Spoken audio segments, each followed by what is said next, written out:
You ever gone to a class and taken a test and you seriously have no clue as to what you're looking at on the page? You start looking around the room, everybody's writing except for you. I hate that feeling. And then the teacher says, okay, when you're done, you can turn in your test and leave. So you wait for like 5 minutes and then you turn in your test and the teacher gives you that look.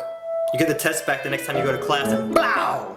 Big ol' fat F. Then you say, bump this, I'm studying. But if you're like me, you suffer from chronic procrastination and you wait till the night before to even open your book to study, and then you study like a boss, like you cram sesh in effects. You got that book open and you're studying for hours. You quiz yourself, you cover up the answer, and you read yourself the question. You start hyping yourself up like, what? I'm gonna kill this test. Take the test and blow, big ol' fat F. So I start doing what some of you guys have probably done at some point. I cheat. Yes, I check my emails and I see what some of you ladies are saying. Swoozie, tell us stories about the old you. I know exactly what you're trying to say. You're trying to say, Swoozie, tell us about when you was a bad boy, because I like the bad boys. I'm gonna give you that today. Here we go. I cheat. But I did it wrong at first. I did what I call now freestyle cheating, where you just kind of turn your head and you peek off of the person next to you's paper. But see, I learned you can't do it like that because there's too many random variables where people write their answers all tiny and small and you can't even read it. It used to frustrate the crap out of me. Like, how am I supposed to cheat off of you if your answer looks like Braille? People used to either write too tiny or they just wrote too sloppy. Because the sloppier your writing is, the longer I have to stare at your paper to figure out whatever your chicken scratch means. And it makes it pretty obvious that I'm trying to cheat. It would make me so mad. I would just want to take my pencil and throw it at them and then run over and rip up their test. How am I supposed to cheat off you when your handwriting looks like the alien hieroglyphics from Lost? Look, right there, you even drew a bird and the numbers from the hatch. So I try to freestyle cheat and get my test back and blow, big ol' fat F. I gave up. I was like, bump it. I'm gonna fail this dumb class. I don't care anymore. But the next test that we had, I started noticing some sketchiness going on in the class. Questionable sounds, like people coughing and sniffling. How come Cheyenne always develops these flu symptoms every time there's a test? And then I saw it. She coughed, and then like 8 people around her all of a sudden would write down an answer. And then she'd sniffle, and the same 8 would write another answer. And I'm like, what the flux capacitor is going on here? This is a multiple choice test. These people are cheating. I look over at the teacher, totally oblivious as to what's going on. I'm like, bump this. Everybody else is cheating. They didn't include me on this. Oh no, it's not going down like this. So I devised a plan. First thing I knew I needed, accomplices. So I got my friend Paul, and I got my friend Josh. I was gonna be the point man, Paul was gonna be the diversion, and Josh didn't do squat, he just got a free ride.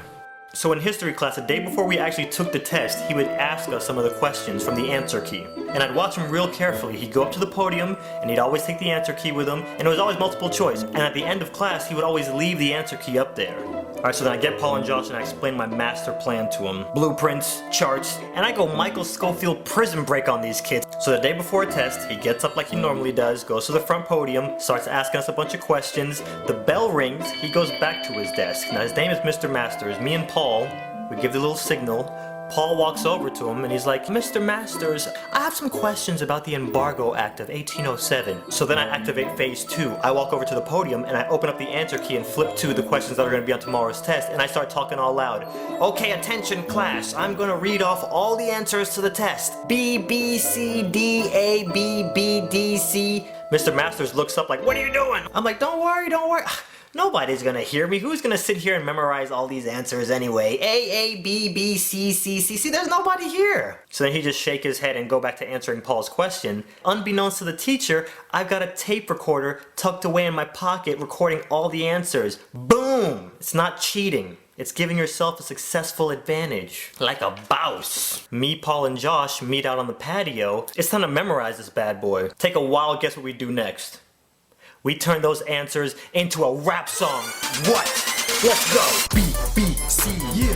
A, G, D, yeah. A, C, B, B, C, B.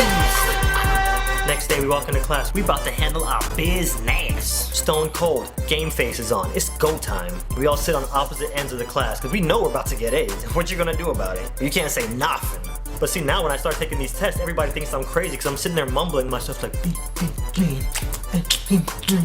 Lord of mercy. Get the test back, blow, big ol' fat A. The teacher's job is to grade the student's mind, not the paper. Think about that. And that's how we justified it. We weren't cheating, we were collaborating. Tiger blood, forget tiger blood running through your veins, we got ninja blood on deck.